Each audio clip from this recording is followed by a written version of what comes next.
দেশের আকাশে পবিত্র জিলহজ মাসে চাঁদ দেখা গেছে। ফলে আগামী ২৮ মে সারা দেশে পবিত্র ঈদ উল আজহা উদযাপিত হবে। জাতীয় মসজিদ বাইতুল মোকাররমে ইসলামিক ফাউন্ডেশনের সভাকক্ষে জাতীয় চাঁদ দেখা কমিটির সভা শেষে ধর্মমন্ত্রী কাজী শাহ মোফাজ্জল হোসেন কায়কোবাদ জানান, দেশের ২১ জেলার আকাশে দেখা গেছে পবিত্র জিলহজ মাসের চাঁদ। সভায় আরও উপস্থিত ছিলেন ইসলামিক ফাউন্ডেশনের মহাপরিচালক, বাংলাদেশ আবহাওয়া অধিদপ্তরের প্রতিনিধি, বাইতুল মোকাররম জাতীয় মসজিদের খতিব, চাঁদ দেখা কমিটির সদস্যরা, ধর্ম মন্ত্রণালয়ের ঊর্ধ্বতন কর্মকর্তারা।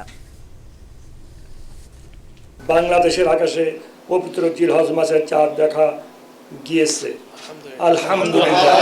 মঙ্গলবার থেকে 1447 হিজরি সালের পবিত্র জিলহজ মাস ঘোষণা গণনা শুরু হবে।